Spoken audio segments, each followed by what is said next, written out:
Well, welcome, everyone. I'm John Gant. I'm actually the director of the Office of Lead Hazard Control in Healthy Homes. And it's good to see so many familiar faces and others that I look forward to talking to as we move forward. Some of you may know that I just returned to serve as director of the Office of Healthy Homes. I was on a sabbatical, but I'm honored and thrilled to be part of this group once again, this crusade. Warren Friedman, who many of us know and respect, said something to me. He says, when you get lead in your system, it usually stays for 30 years. So that's exactly what happened here. I left for a while and I'm back, and I consider myself very fortunate to be part of a group that is so committed to eliminating lead poisoning in children.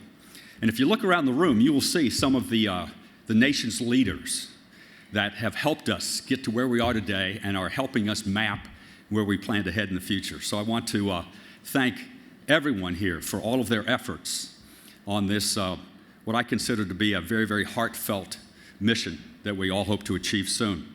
I'd also like to say thank you to my staff for setting this up, and I'll probably leave somebody out, but Michelle, Peter, Warren, Shannon, Tara, Maya, and others, thank you very much. There's a piece of this that you probably understand in the background, but you might not realize how important it is. And I want to give a shout out to all of those that worked on this rule, because it's not easy not only to author something like this, but then to have to jump over all those bureaucratic hurdles as you try and get it synthesized, if you will, within the building, and then, of course, within the greater federal government. But we've done that, and I want to say thank you to everyone that worked on that. The Office of Healthy Homes actually started out 25 years ago. So this is what you call the silver anniversary. I don't know where the lead anniversary is, but this is the silver anniversary. And the office has done some remarkable things. All of you know what the numbers are, and you'll hear from the secretary later when he outlines some of those. But we've made almost 400,000 houses lead safe. And the interesting thing about it is half of that is through our grant program, the other half is through enforcement efforts. So as we discuss this rule later on, I would encourage all of you to kind of look through that particular lens, because there's different ways to go about implementing what we hope to be a very effective rule going forward. We've protected thousands and thousands of young kids. Now, if the numbers are accurate, almost 18,000 young children have been impacted by our grant programs alone. And we've spent a significant lot of money. So the question is, what do we do next? What's our encore? We know that going forward, we have to make the case why this particular program, and especially the lead-safe housing rule, works. So I'm very encouraged by this group here, and what I'm looking for is a dialogue. Let us know what works, what we should be aware of, what our education and outreach efforts ought to look like, what our enforcement efforts ought to look like, and we can take that back and kind of massage the rule to ensure that we're going to be as effective as we can. And so we're here today to kind of listen to your insights. And all of you that are out in webcast land, I welcome you too, and I look forward to hearing from you just as well. So the changes to the lead-safe housing rule will allow us to gather the information and share that information so that we know what houses may be part of the problem, may be creating some health hazards for our children and for our families, and allow for us to react a little bit more quickly. So while these changes, are being proposed, let's take a look at it holistic across the board. We know that we have a whole bunch of different HUD programs that are affected by this. The Housing Choice Voucher Program, the multifamily housing programs, the project-based assistance. And I'd like to ask that when you go into the work groups, think through what would be the best way to go ahead and implement this plan, going forward. I've had a chance to meet with Lourdes, and I want to thank her especially for all of her leadership on this issue. She's had and has taken the role of leading PIH in this particular circumstance, and we've made incredible progress, and I want to thank you. But So she's looking for that guidance too. What's the best way for us to train our people? What's the best way for us to target? What's the best way for us to ensure that our inventory, the HUD inventory and then the housing inventory writ large, is as safe as it can be, especially for the scourge of lead?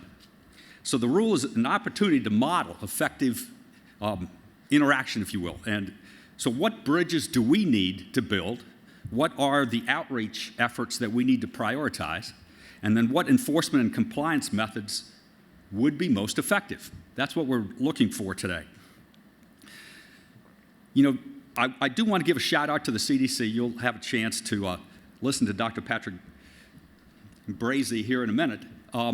But just last week, the CDC came out with a study that does show that HUD units are safer than unassisted units in preventing lead poisoning. And the same study reported that HUD-assisted units were also more protective than those of the middle class in general. That's a heck of a finding. We've always known, or we believed, that the HUD inventory was as good as any and probably better than most. But this is actual evidence that supports that. So what do we do next? We want to ensure that our HUD inventory is pristine, that we're doing everything we can to identify and correct risks. And then we also want to make sure that that effort translates into the greater community, and we're looking outside of the HUD inventory too. There are some special guests that I have the privilege of introducing, and I look forward to doing that. I will introduce both of them at this point, and then they will follow one another. But first we will hear from Dr. Patrick Brazy, and he's the director of CDC's National Center for Environmental Health and Agency for Toxic Substances and Disease Registry. So Pat, I know that acronym probably beats anything at HUD, which is hard to do. But he leads CDC's efforts to investigate the relationship between environmental factors and health. His research on the evaluation and control of chemical, biological, and physical factors that can affect health, with a particular concentration on risk and exposure assessment, has resulted in his publishing over 200 peer-reviewed journal articles. You may know him. He's been in this business for a long time. He hails from Johns Hopkins right down the road. So many of you, I look forward to hearing what he has to say. The CDC and EPA have been our partners in this all along the road. We can't do it ourselves. We need internal partners within the building. We need external partners with all of our grantees and those that are helping us, the philanthropies as well as the nonprofits. Secondly, you will hear from another important federal agency partner, and this is Ms. Keisha Reed, who is professionally a civil and environmental engineer, and she's presently the Associate Director of the EPA's Office of Children's Health Protection, which ensures that all EPA actions and programs address the unique vulnerabilities of children. Her work in that office advances EPA's coordination of eliminating threats to children's health by promoting safe chemicals management, community-based programs, rulemaking, policy, enforcement actions, research, and applications of science. It gives me great pleasure at this point in time to introduce to you Dr. Brazy.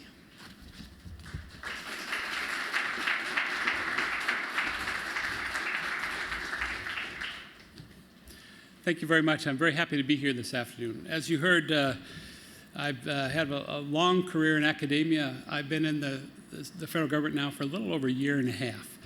And in that year and a half, I've been impressed with the quality of work we do at the Centers for Disease Control and the importance of what it means for environmental health across the country.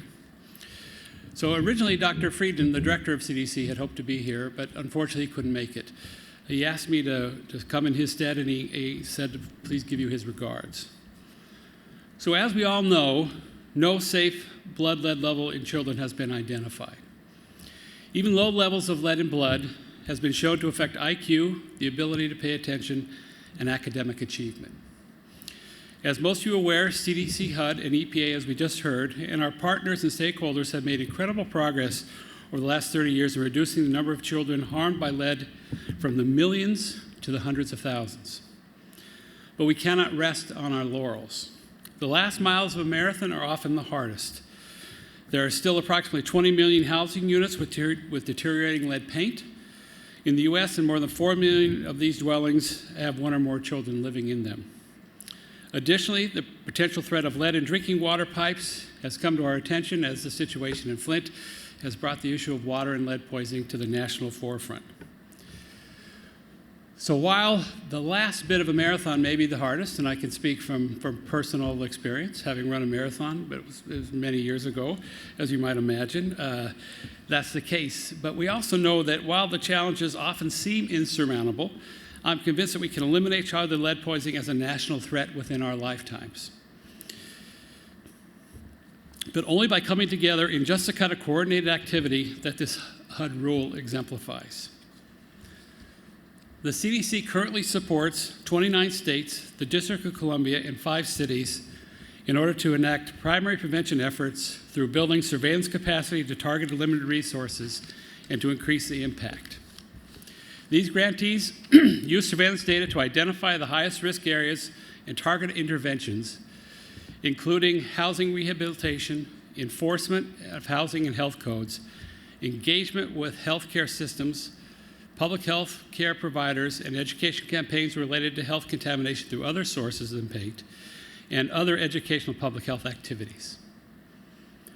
In each and every one of these cases, we have come to embrace that success only happens when all of these sectors, both government and non-governmental, work together. Our understanding of the levels of lead that pose a significant risk to children's health and development has changed over the recent years.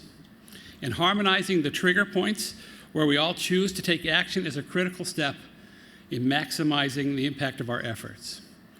At CDC, we have updated over the years the reference value for public health intervention, most recently settling on 5 micrograms per deciliter, the level matched in the new rule. Just this one rule change has the potential to affect the housing and ultimate health outcome in nearly 2 million households, where our nation's most vulnerable children live. It also demonstrates that the clerical partnership activities at the federal level that those of us on this stage and in the audience hope to replicate in states and localities across the country, whether it's through sharing health and housing data and environmental information within data information systems like CDC's Public Health Tracking Program, whether it's through improvement in tools and technologies for blood lead testing, whether it's through redoubled efforts of health, housing, and environmental protection staff in localities to achieve the intent of the lead-copper rule to ensure lead-safe drinking water in communities, or through efforts of hospitals to focus on the Affordable Care Act required community health needs assessments and improvement plans, on identifying and addressing lead risk in neighborhoods where our patients live, work, and go to school. We cannot end childhood lead poisoning if we stay in our individual silos. I'm pleased to see that other elements of the new rule that encourage targeting efforts where the at-risk population is most likely to live, and using our limited resources to maximize the effect of conducting risk assessments in other units and multifamily housing units where one unit in that building is undergoing a risk assessment. Today, we celebrate improvements represented by the lead-safe housing rule. I want to challenge us to look past the regulation itself. I believe that the real key to success is a cross-sector work that went into making this regulation a reality. I want to challenge us all to reach across the aisle, building, street, or city. If you work in a housing and you don't know the directors of your local hospitals, reach out to them. If you work in public health and you've never met the staff at the local water treatment plant, go visit them. Many of the colleagues I've worked with over the years in sectors outside of public health have said that telling the public health impact story is what eventually turns the tide. Protecting the health of our potentially most vulnerable populations, such as children, is something that can unite us all. Finally, I'd like to remind us that a rule or regulation can only really succeed when it is effectively carried out.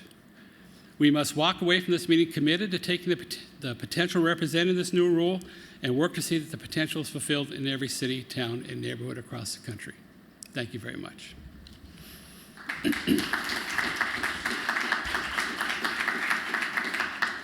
Now I'd like to invite Ms. Keisha Reed from the EPA to the podium.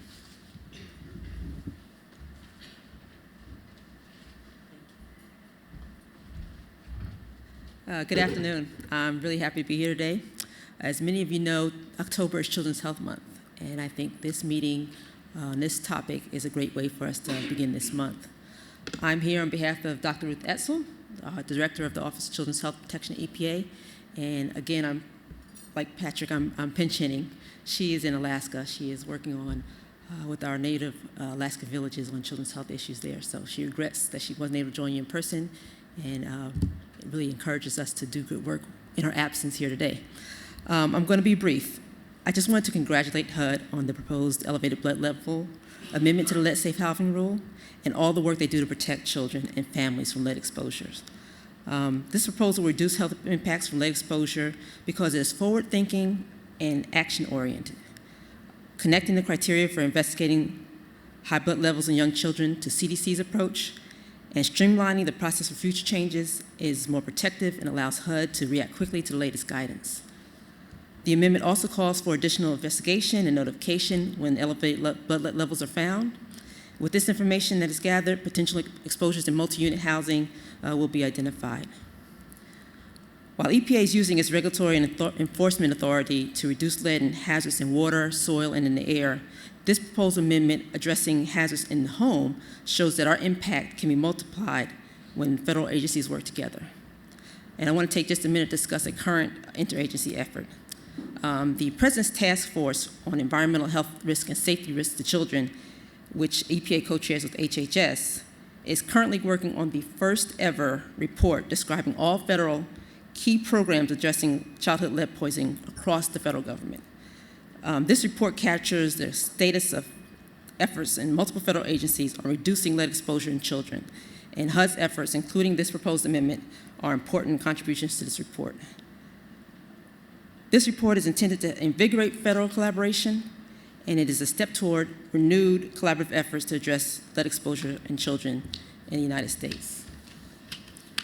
It will also provide the basis for development of a new strategy to further reduce childhood lead exposure. Additional progress can be made when our stakeholders are engaged even beyond the federal government. The EPA is currently working with HUD, our regional offices, and other stakeholders to provide healthy homes training focused on children's exposure for our local stakeholders. With all these efforts, we will definitely make strides in reducing lead exposure for children. I look forward to today's discussion to hear how we might be able to work together more productively in the future. And again, I want to congratulate HUD on their work that they've done in the past, this current proposal, and I want to thank everyone for participating in this event. And if we work together, we can make adverse health impacts due to childhood lead exposure a thing of the past. So thank you. Look forward to the discussions.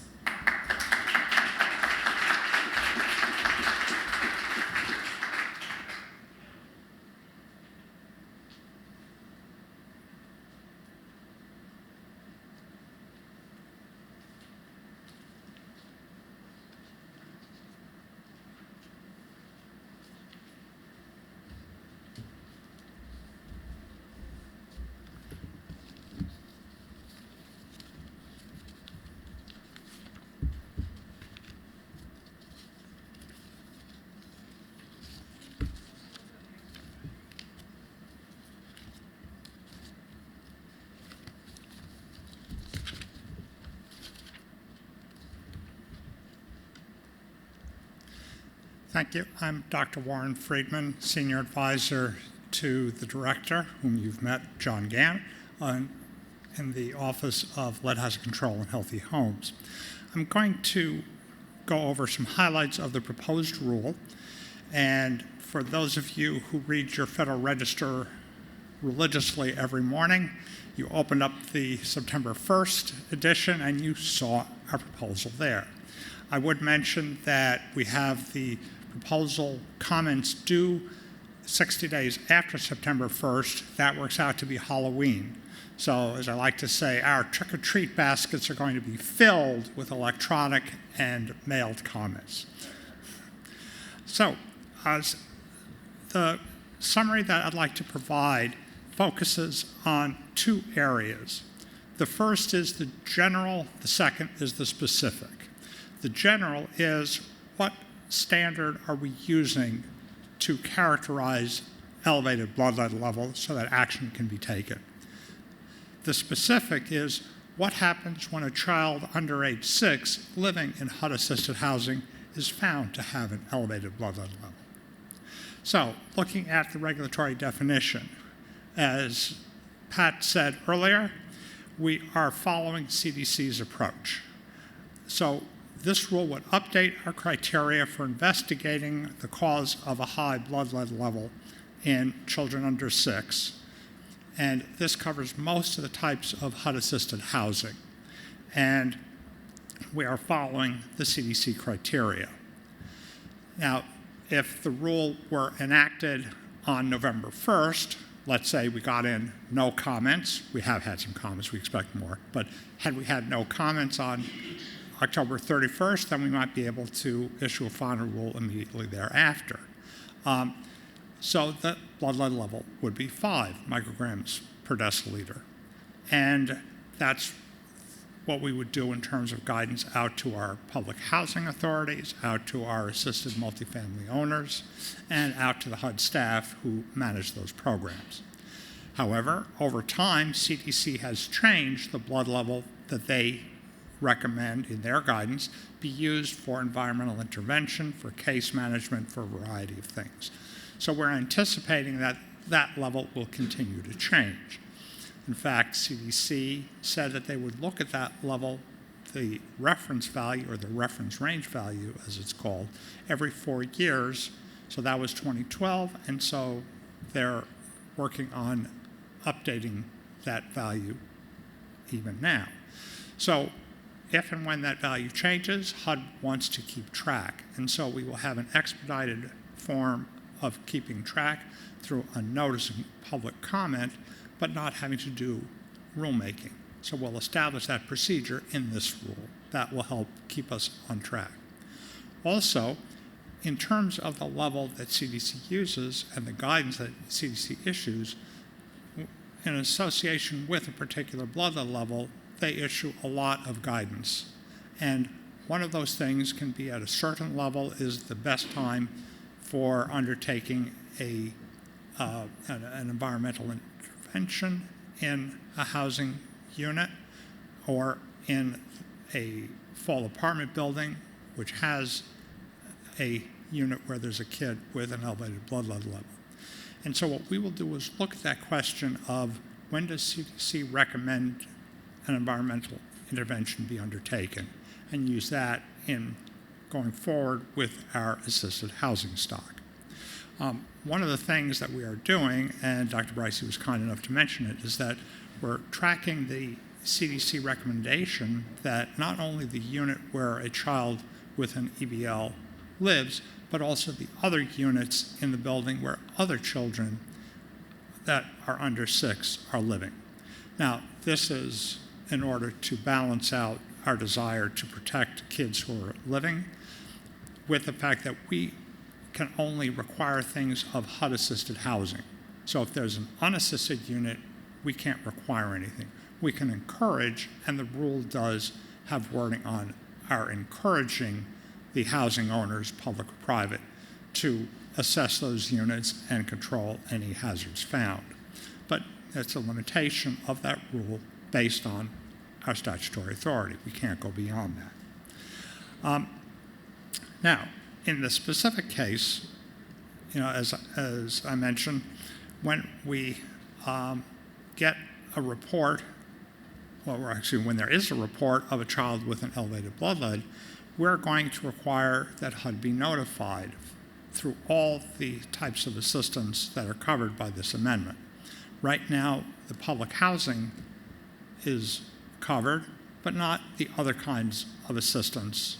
And so this will expand that to have, as John mentioned earlier, not only public housing, but also project-based housing and the housing choice voucher programs. We will get notification at HUD of the elevated blood lead level case. And this, of course, will allow us to monitor the situation. We have, similarly, the type of assessment that is being undertaken is going from a lead risk assessment under the current rule to a full environmental investigation. This includes a risk assessment, but it looks at other forms of possible causes of the elevated blood lead level.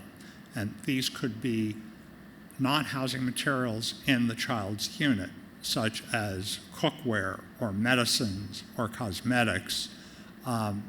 Any number of things could be causing it, and the environmental investigation looks carefully at those. Water is also one of the things that can be looked at if there's reason to think, especially if there's knowledge from the local water utility that the water level of lead is high, then we would definitely want that to be part of the environmental investigation. So what we get then is an expansion that we're having a risk assessment expanded to environmental investigation. We're having all the units that have kids under 6 that are assisted covered, and we're able to look at the notification process and have it be more comprehensive. Now, as I mentioned, there are certainly some limitations because no rule can do everything. So one of the situations that we cannot deal with is the case of 0-bedroom units. These are studio apartments, and there are some other terms. Well, the lead statute that sets up HUD's lead programs and also EPA's lead programs explicitly excluded 0-bedroom units. So we can't require anything of 0-bedroom units for this rule because that was in the underlying legislation. Similarly, we are not in this rule addressing any of the requirements for evaluating housing under normal routine housing assistance when money is to be given to a family or given to a housing owner, public or private, to support the housing that the family is going to be using. This is just focused on elevated blood lead. So there are any number of topics that are of interest, but they're not part of this rulemaking. So I want to end with those brief comments, introduce Lourdes Castro-Ramirez, who is the Principal Deputy Assistant Secretary for Public and Indian Housing. She has about 1,300 professional staff in PIH who are managing over 4,000 public housing agencies and over 560 Indian housing agencies. Now, as part of this, they have about 2 million units of housing choice voucher assistance and over 1 million units of public housing. And within those, there are some of the housing is pre-1978, and some of those have families with children under age 6. Well, there are nearly 400,000 children under age 6 in pre-78 public and housing choice voucher units. That's a lot.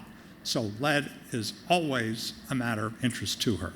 So based on that, I'm very pleased to introduce someone who is, as you are, very interested in the lead safety issue, Lourdes Castro-Ramirez.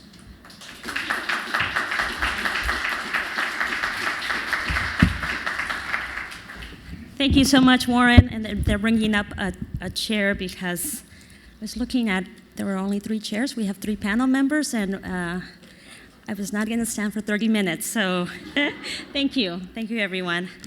Thank you, Warren, for the presentation, and of course to my colleague, John Gant, and the entire Office of Lead Hazard Control and Healthy Homes. Thank you so much for your effort and for bringing us together. To my colleagues in EPA and CDC, very much appreciate the solid partnership that's in place to ensure that the residents and the families that we serve are able to enjoy a healthy housing and community environment. As mentioned, I have the distinct honor of leading the Office of Public and Indian Housing. I'm Lourdes Castro-Ramirez, and to my team in the Office of Public and Indian Housing, and also to my colleagues in the Office of the Secretary, thank you all for your work on ensuring that health and housing is a priority, as our Secretary reminds us every single day as we carry out our work. As Warren mentioned, we have the responsibility of providing affordable housing to about 3.3 million households across the country. And we do that through two major programs, through our public housing program and also through our Housing Choice Voucher Assistance Program. And of course, we don't do this alone. This really requires a partnership at the local level, working very closely with public housing agencies and a number of local community partners to ensure that families have access to affordable, safe housing. And so today, it's my pleasure to serve as the moderator. You will have an opportunity to meet several distinguished panel members who have expertise and background in healthy living environments. And it's really an opportunity, as John mentioned, for us to hear about what is working, for us to listen to their insights, and from the perspective of HUD, and through this process of developing the rule, it's really important for us to figure out, once the rule is in place, how are we going to ensure that it's implemented in a way that ensures that at the end of the day, the families and the children that are going to benefit from this are also properly informed and made aware of these changes. So thank you all very much for your presence here, and of course, thank you to our panel members. This is also one of several convenings that HUD has held throughout the year to focus on the importance of creating healthy homes and healthy communities. In fact, earlier in the year, we met at the White House. I think several of you that are in the room were there to introduce HUD's proposal to implement a smoke-free rule for public housing. Much like today, we brought health and housing experts together to learn about the dangers of secondhand smoke and to understand the resources that are necessary and needed by housing providers to implement smoke-free policies within the communities that they serve. Even without the rule, currently we have well over 600 public housing authorities who have already voluntarily implemented smoke-free policies. And we've learned a great deal from them, both in terms of their community engagement process and also in terms of how they've implemented the policies and the partnerships that have been developed at the local level. We hope to have the public housing smoke-free rule here soon. We are continuing to work on that. And as we get to publishing this final rule, again, similar to the proposed lead rule, in order for us to be successful, it's really going to require partnerships and your continued engagement. So I invite you all to continue to be involved and engaged, not just at the federal level, but in your own communities. So just as the health effects of smoking exposure can be prevented with appropriate steps, HUD has proposed the Let's Save Housing rule to align with the administration's interagency effort to address the health of families, specifically the health of the children that we're serving. And as Warren mentioned, HUD's proposed Let's Save Housing rule would lower the department threshold for lead in a child's blood to match that the CDC is recommending. And also, it would enable us to continue to make the adjustment as CDC adjusts their levels. These changes will provide faster responses when a child under the age of 6 is exposed to lead-based pain hazards. And as mentioned, this is really an interagency effort. We're working across agencies. As we all know, to be able to tackle this, it really requires a strong set of partnerships. So we're working together with partners in the housing space, in education, and also in public health sectors to continue the conversation to develop immediate and cost-effective measures that will improve the lives of those that are affected by lead poisoning. So as part of the conversation today, I have, as I mentioned, the honor of moderating this panel. Today, the panel will provide different perspectives on the proposed rule, which is open, again, for public comment. As mentioned by Warren, public comments are due on October the 31st which is Halloween. So that's a good reminder, Halloween, the 31st. We do want to hear from you. Please, take a look at it. I think today's conversation will also give you an opportunity to come up with questions or recommendations that you think are important for us to consider. So, I'm going to go ahead now and ask maybe the panel members to come up to the stage. And as they make their way up, I will share with you that after the presentations, we will have an opportunity to take questions from the audience. I will be moderating that portion. And I just ask that if you are wanting to ask a question, that you get in line at the mic and also keep your question short, please. Thank you. All right. So let me go ahead and start with the introduction of our three panel members. First of all, thank you all for being here. It's a pleasure to see you all. To my left, let me start off by introducing Dr. David Jacobs. Dr. Jacobs is the chief scientist at the National Center for Healthy Housing, and is one of our nation's foremost authorities on childhood lead poisoning prevention. He was appointed by President Clinton in 2000 to a task force focused on eliminating childhood lead poisoning. His current work includes research on asthma, international healthy housing guidelines, lead poisoning prevention, and green sustainable building design. Please give Dr. Jacobs a warm welcome.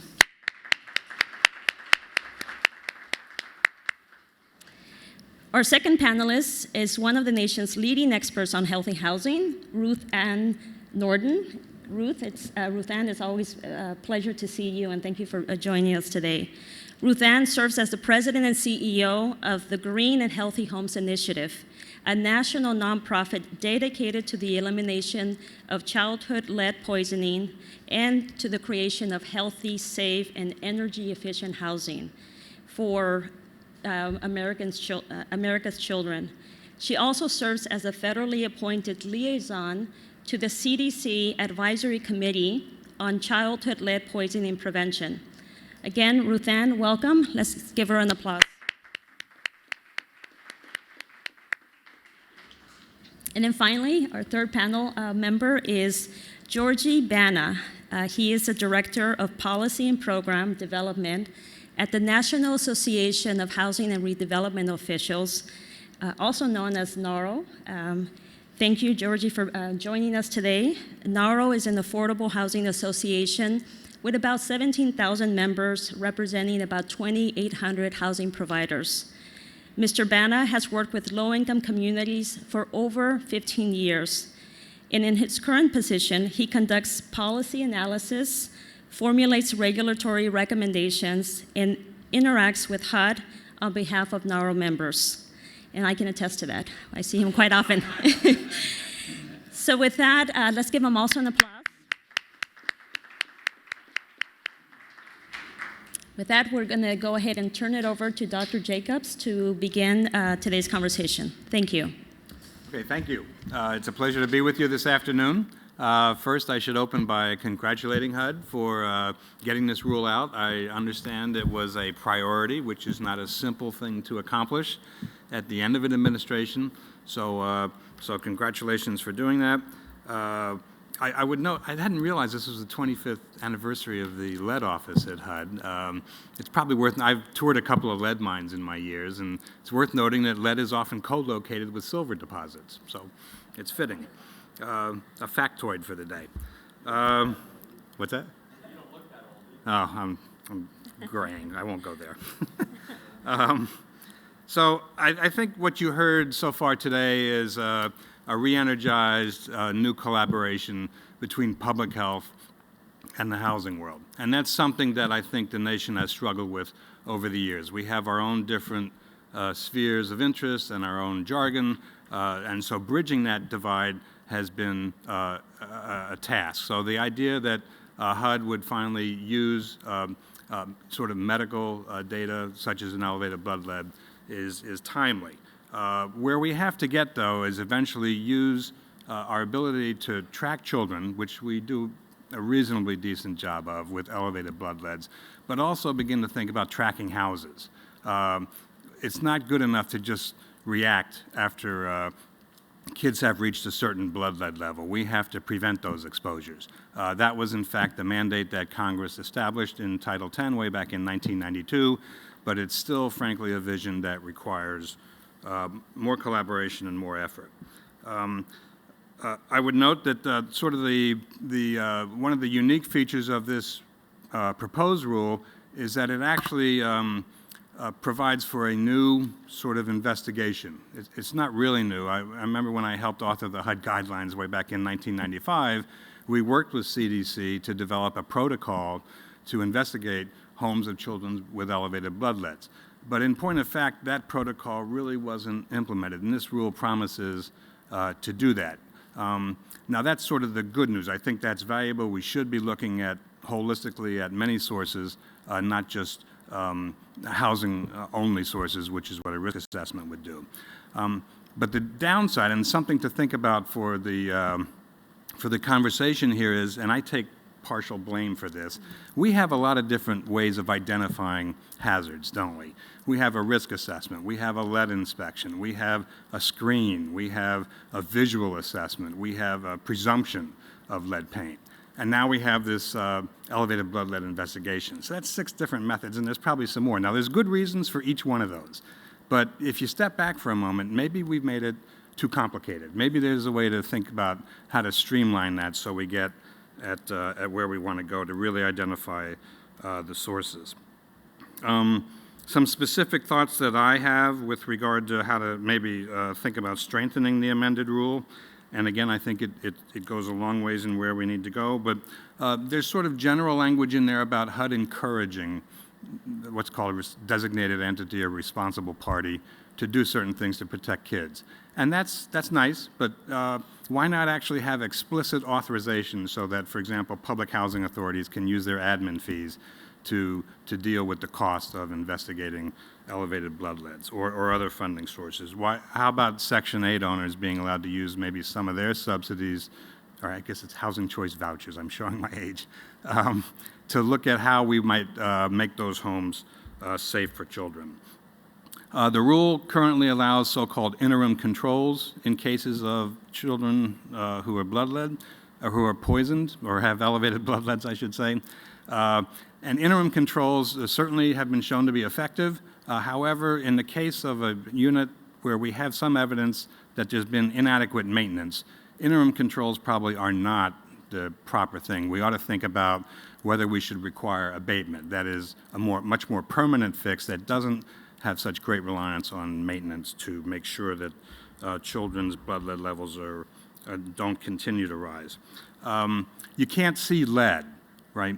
So a visual assessment, and that's part of this rule for other units in multifamily buildings. It only requires, in some cases, a visual assessment. Why not use the analytical tools that we have, like dust testing, like XRF paint X-ray fluorescence paint measurement, and those things? I think the visual assessment goes a certain way. It identifies deteriorated paint, but it can't really identify lead problems. With regard to implementation, there's always a debate about this. The CDC guidance and the HUD guidance that went along with it, they've been out for years now. So my sense is we don't need to wait another year or 6 months even. 3 months should be an adequate implementation period. We do know that people will need to be trained. My sense is that people may not fully understand how a risk assessment differs from this elevated blood lead investigation. So I think there will be a need for some training on that regard. And then I think one area for further study is basically the CDC reference value wasn't really intended to be a case definition. It's the 97.5th percentile of the blood lead distribution. So maybe something to charge the National Academy of Sciences or others with is to think through, how are we using a case definition versus a reference value? Are they the same thing or should they be different? And then finally, I want to mention 2 things that are sort of ongoing. Many of us know that HUD and other federal agencies like CDC do not have the necessary resources to really conquer this problem. So there's a major campaign going on. Ruth Ann and I and others are working on this through the Coalition for Lead and Safe and Healthy Housing, Find It, Fix It funded campaign to basically look at what will it take to address this problem once and for all. Lead is in the nation's spotlight, isn't it? And so it seems to me that we ought to do what we need to do to make sure that we finally put some meat on the bones to actually eliminate this problem once and for all. On December 5th, there will be a lead summit meeting here in D.C. You'll be hearing more about that, but the hope is that right after the election, we'll be able to create the political and necessary will from not only the existing lead voices, but many new voices to basically make sure that the next administration, whoever it may be, actually does the right thing and protects our children. So there's a lot there. I look forward to the conversation later on today. So thank you.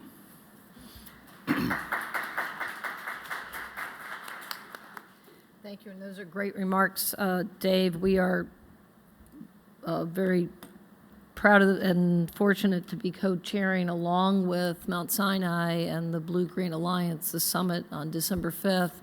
It is something that I think is critically important that we pay attention to as a fulcrum event as we move forward. And I know the National League of Cities and others are doing convenings around this issue. But Lourdes and John, thank you very much for not only highlighting this day on the lead-safe housing rule and the efforts that it takes to move within a year. What I think is critically important, and that is an important step in ending the toxic legacy of childhood lead poisoning in this country.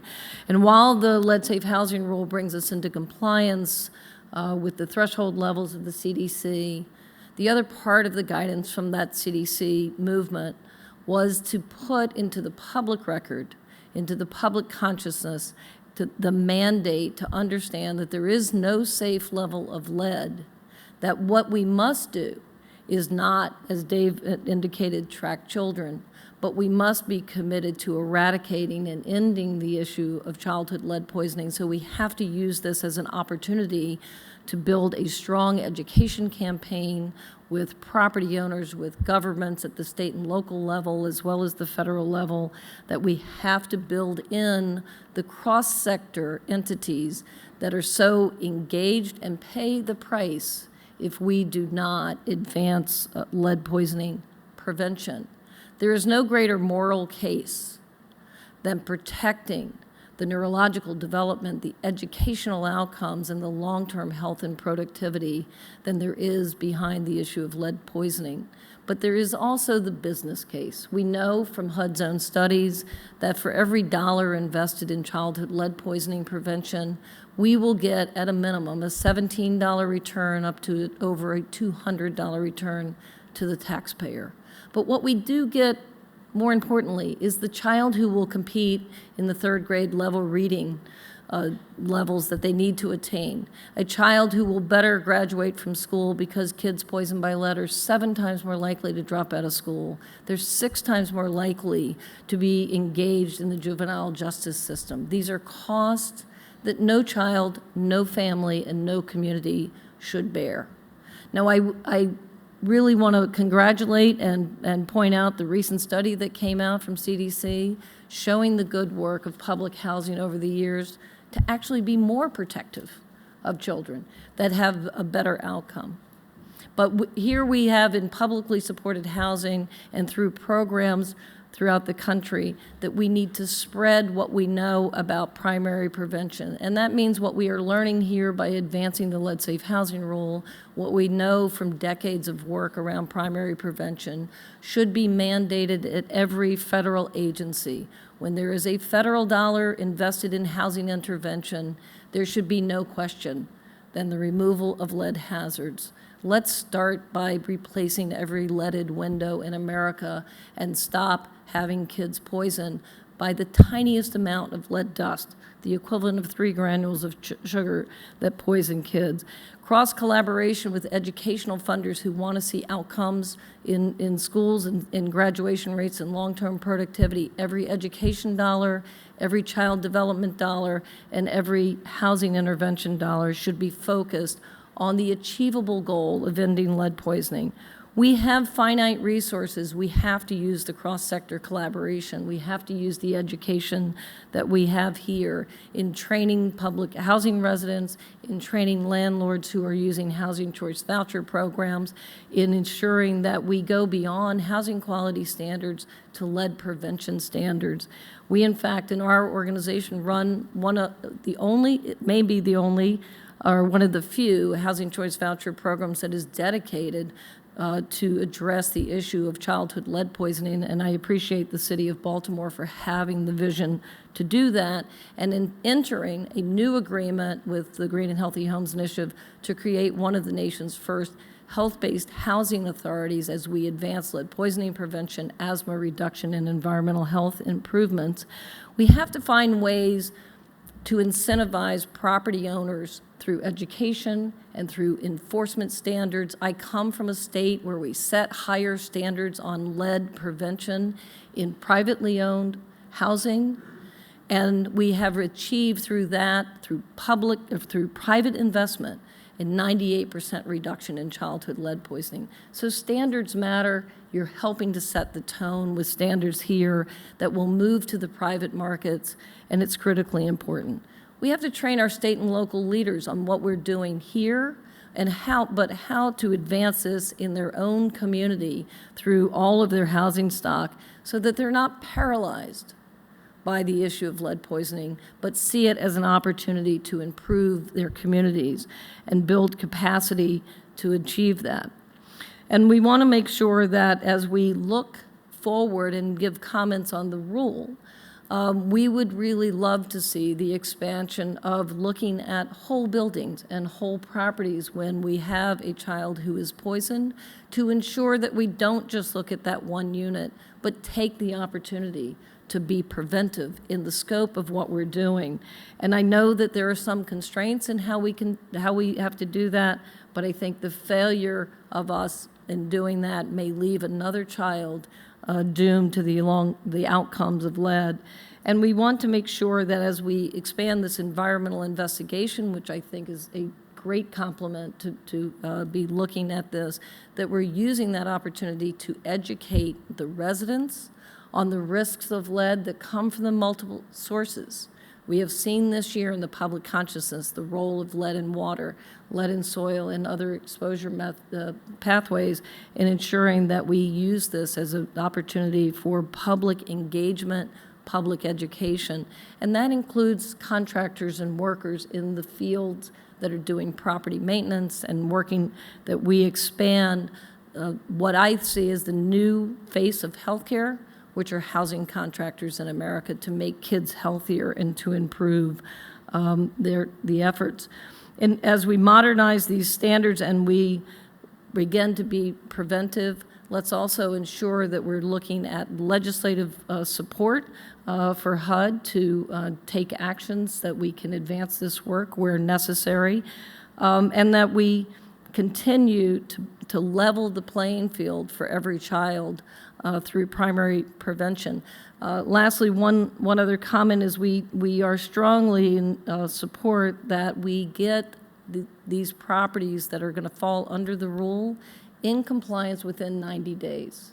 And that we move to ensure that we have that happen. Ataturk changed Turkey from the Arabic alphabet to the Western alphabet in 1923 in 90 days. We surely can get all of the housing stock in compliance and public housing in compliance within 90 days.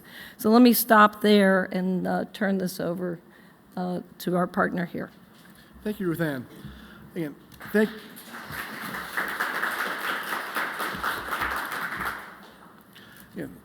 thank you, Lourdes. Thank you, panel.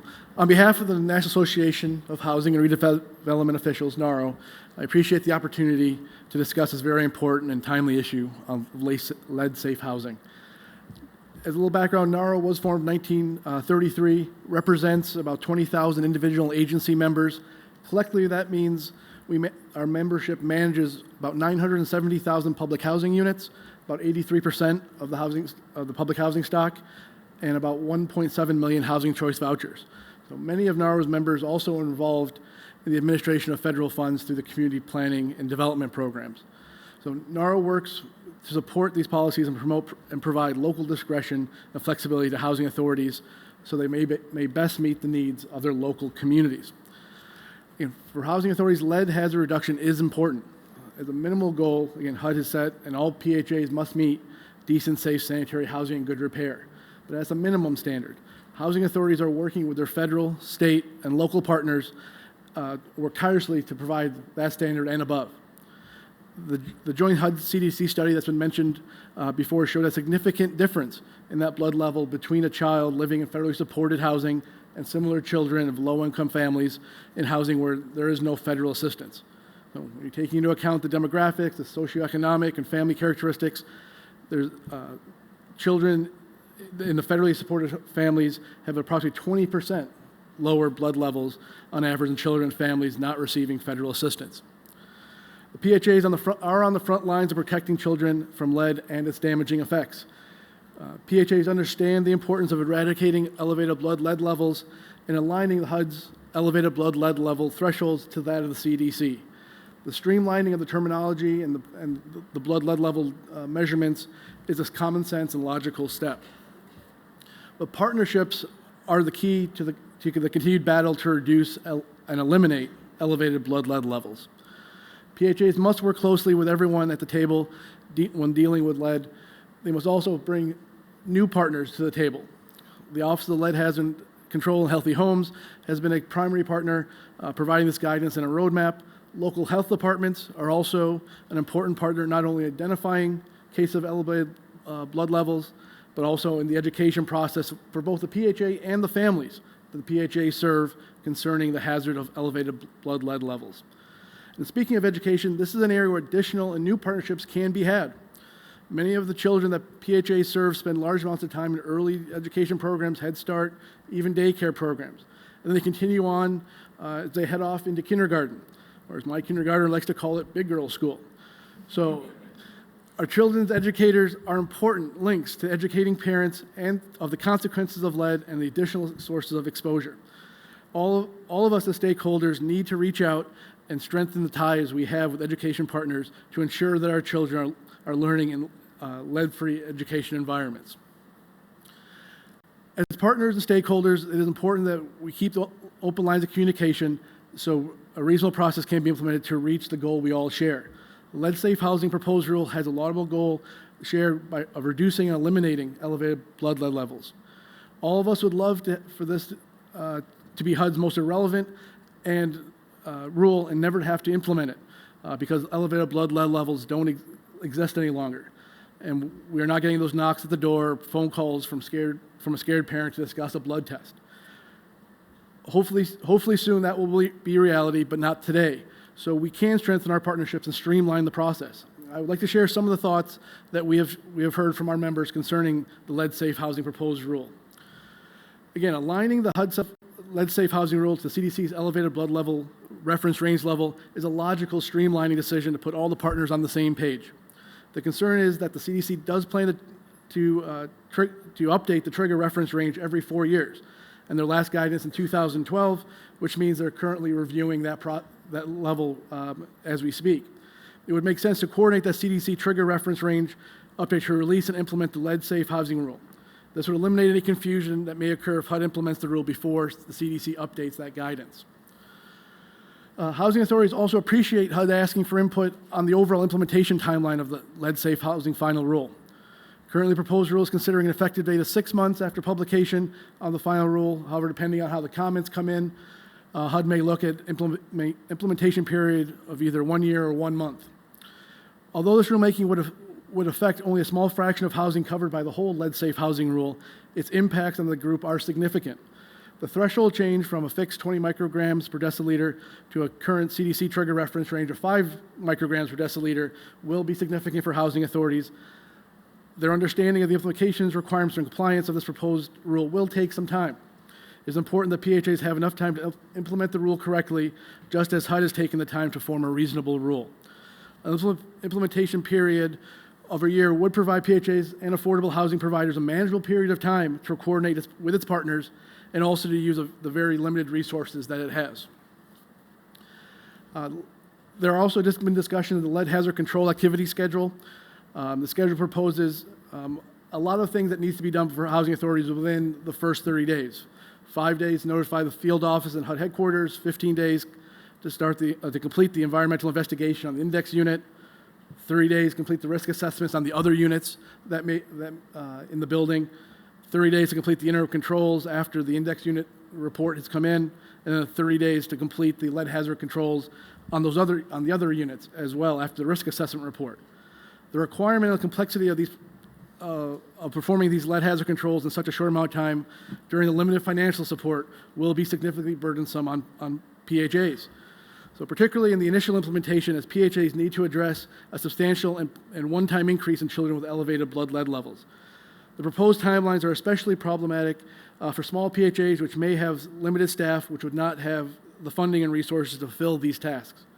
Additionally, it may be challenging to find lead abatement specialists that would be available to come to the development frequently enough to meet this deadline, especially in smaller rural communities. One last concern we've been hearing as well is on lead-safe housing rule doesn't specifically address public housing units going under the RAD process, the rental assistance demonstration. Those RAD redevelopment units should be given the flexibility with lead abatement timelines, as it would be a wasteful use of very limited resources for PHAs to undertake capital improvements on projects that are going to be are currently under schedule for redevelopment. So units undergoing RAD that are not being redeveloped, though, can and should be required to comply with the rule. Limited resources was a theme that touched on each of the areas I just mentioned. We encourage HUD to request and Congress to appropriate the necessary and adequate funding to allow PHAs and affordable housing providers to be quick, responsive, and comprehensive in addressing not only the hazards, but also the significant and substantial backlog of capital improvements needed throughout public housing. Lead-safe housing rule comments, as Warren and Lourdes mentioned, are due on October 31st, and we encourage all stakeholders and partners to submit comments so that the final rule will be the best possible rule. NARA will be providing the detailed comments, and again, we encourage everyone to provide comments. Reasonable lead-safe housing rule will streamline lead reduction process and provide a solid base for continued and growing partnerships.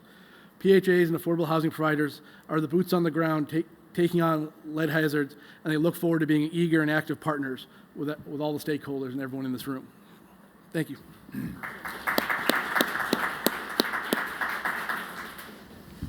Thank you very much to the three of you. And as you heard from the panel members, great feedback, diverse set of recommendations. And really, this is an opportunity for us as HUD to listen to diverse perspectives, recommendations based on the area of expertise and experience that each panel member comes from. So now, this is an opportunity for us to open up the conversation to those of you that have joined us here in person. We have a microphone, and I would invite you to come up and if you have any questions for any of our panel members. I also know that we have a number of people that are viewing this online. I'm not sure if we're going to be able to take online questions, so it looks like we're not.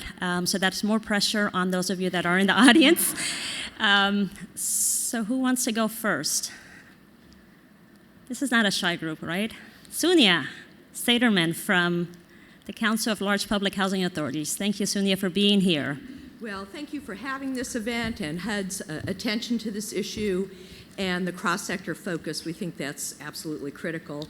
I'm Sonia Zaderman, and I'm the Executive Director of the Council of Large Public Housing Authorities. Thank you. We represent about 70 of the largest housing authorities in the country. They collectively operate about half of the public housing and about a third of the voucher programs. These cross-sector relationships are something that we're very invested in. We're working on building partnerships with education sector and health sector through the generous support of the Gates, Kresge, and MacArthur Foundations.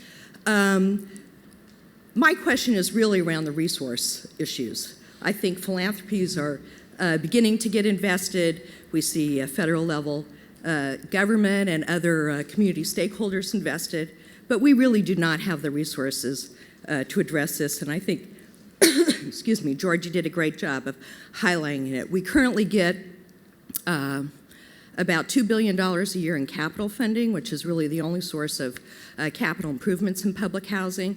That reflects about half of the annual need of capital investment, and that does not even touch the $26 billion backlog.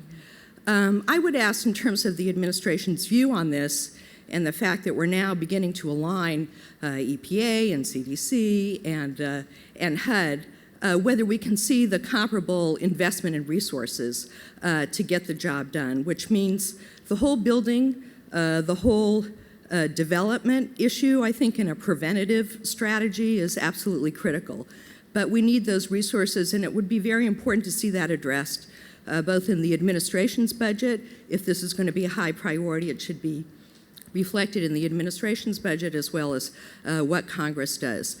I guess my question is also, where are there other resources in the system that we can marshal to be focused on this problem? Thank you. So Ruth Ann? I want to take that a little bit, and I do want to point out that there is great leadership in philanthropy, but like philanthropy and HUD alone, they certainly cannot address this issue. And so I do think this, first of all, we need to look at the healthcare system and the role of moving Medicaid from paying after the fact on costs for children to how do they become an investor in wellness. New Medicaid regulations are allowing state Medicaid programs to invest in community issues that can lower illnesses. Lead poisoning is one of those. Maryland has a pilot program right now utilizing state Medicaid to look at how it can become an investor in primary prevention. So that's one. Hospital community benefit programs, the IRS allows for the investment by hospitals into community and into the built environment to address how do we build better, healthier housing. There is no healthier housing if you have lead hazard, certainly. So that is an opportunity where we can engage healthcare. We have to engage education funders, whether they're the Gates of the world or the Annie Casey's of the world, or whether they are the U.S. Department of Education, and how we are looking at outcomes on grade level reading, on graduation rates. And this is our call. So we have a strategic plan, a blueprint for action, Green and Healthy Homes, published this year, that calls for $2 billion a year investment just to address the 3.6 million houses that we know have imminent hazards. But we have to have in our housing standard, our housing investment standard in the U.S., in our federal agencies, the standard of lead hazard control and the resources to go through it. So Congress has to join us in this, if I'm allowed to say that, in this arena. But it is also imperative of governors and of mayors to understand that if you want to have neighborhood stabilization, if you want to have better outcomes in school, and you want to lower crime, this is something that the Wall Street Journal and Mother Jones, two publications who couldn't be further apart from each other in April of 2013, agreed on. The business case is so clear, so loud, and so compelling that we have to make the choice to do this. But if we're able to align and coordinate resources that already address housing, we know by doing that we save a significant amount of money to line them together, and that we can reinvest those resources in lead hazard control and eliminate this issue in 5 years. Just very briefly, because I know there's a lot of questions. I would point out that the President's Task Force report in 2000, while I'm all in favor of bringing philanthropy to the pet table, I think there's a definite role for them. That report had an interagency budget request. You know, which agency is going to do what and how much does it take to deal with that? We don't have a plan like that anymore. That was a 10-year plan. The nation needs that. So we need to have a new goal and a new strategy with the money to make it really happen. I think you're exactly right. Everybody knows HUD doesn't have the resources it needs. not just for lead, but across the board. You know that probably better than I do. So the time has come to make the investment in our housing stock and in our people instead of just paying the bill at the back end. We pay for, as you said, we pay for this problem anyway. So what's the smart way to pay for it? You pay to prevent it. You don't pay to fix the problem maybe after the fact. So, Georgie, did you want to chime in? Just briefly, Yes. I think the partnership's definitely going to be very important, but also it's just not a lead problem as well. There's other capital improvement needs that are needed out there, even environmental, mold, radon, other issues that need to be focused on. And it's, as a holistic approach for the entire unit, going in just taking care of lead may not solve all the other problems as well with those units. So needing the funding, full funding that's needed to attack the entire unit and entire buildings that need the help. Great. Thank you. To our next question. My name is Neil Hodges. I'm from Cleveland, Ohio. I manage a health initiative that's funded by the Cleveland Foundation.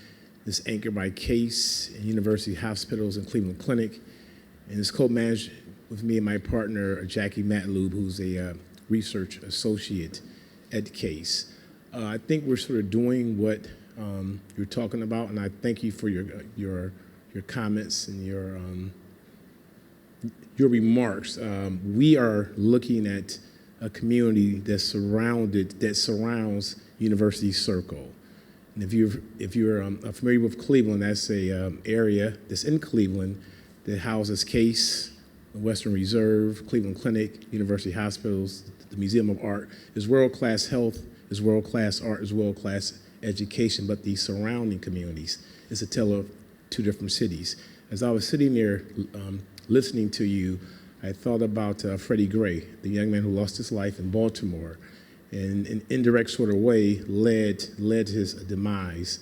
The third grade that you talked about, the reading scores that creates the pipeline to prison, if one, especially boys that are black and brown, who don't have the chance. I have a bevy of questions from my colleagues that I won't ask all of them, but at our table, we have community and institution alike. I'm community and Jackie is institution, and we have created what's called CHESS. They are community health action teams. We deal with infant mortality and lead. At the base of our conversations is racism, because most times people don't talk about it, but at the base of all of these health initiatives or health disparities, that's part of it. And I think what we've been doing is having a tough conversation at the forefront as we move into this third year. The first year was a qualitative study. Second year, implementation. This year, we were funded by the Cleveland Foundation. Again, I can ask a bevy of questions. I'm going to just ask one as it deals with a registry. And the question is, how are other cities using the rental registry to provide sustained funding for proactive inspections and enforcing maintenance certificates with landlords? Thank you. Thank you. Thank you for your question. I'm happy to, first of all, I want to really praise our partner at Green and Healthy Homes, the Cleveland Foundation, for the program that is unfolding is great. And but I think this issue of racial equality is at the heart of what we have to think about in the issue of lead poisoning. It has damaged and undermined and taken away the trajectory of young African Americans and children living in lower income communities for far too long, and it is a call to action. As you know, I live in Baltimore, and Freddie Gray's level of a 37 by the time he was 3 and moved 4 times really hurt him in his ability to finish school. It was coupled with asthma because he was living in the thing that is undermining the progress for all of our children in this country on an equitable path of opportunity, and that is housing condition. And so I appreciate your remarks on that. Cities like St. Louis have utilized putting fees on building permits and creating funds. States like Maryland have created rental registries and have ensured that we are inspecting all pre-78 housing and getting resources into those programs. There are a myriad of best practices around the country that I would be happy to share with you from the collaborative work that we do at GHHI, and Cleveland is one of those cities, to address that for sure. So I'm happy to cut this short and say that I'd be more than happy to share those resources with you. Anyone else would like to respond to that? I just second the sort of the environmental racism component to that. And Amanda Reddy and I just published an editorial in City Limits, I think it is, on the co-location we have of housing hazards and racial and ethnic disparities. So it's very much to the point. It's something, I think it's a voice that's been missing in the lead poisoning prevention community. It is a civil rights issue in some ways. So why not, we need to have more voices if we're really to make progress on this. So I think you're exactly right. I also want to applaud Cleveland. Cleveland, in fact, helped us to launch the Healthy Homes effort way back in 1999 out of a tragedy having to do with mold exposure. So it's great to have Cleveland back at the table, and I'd like to learn more about what you're doing there. Great, thank you. Thank you. To the next question. There we go. My name's Tom Neltner. I'm the Chemicals Policy Director with the Environmental Defense Fund. Again, I appreciate HUD having this event. I appreciate HUD issuing or proposing this rule and moving that process forward. I also appreciate the great comments from the panel and the good questions. Those are important, especially on the equity issues. My concern is that this rule is not a lead poisoning prevention rule. It is a lead poisoning reaction rule, and we need to prevent it. And I see it as a positive step to do what CDC started in 2012. It's been 4 years. We've got to get moving faster on the next revision to this rule. There are 3 major lost opportunities.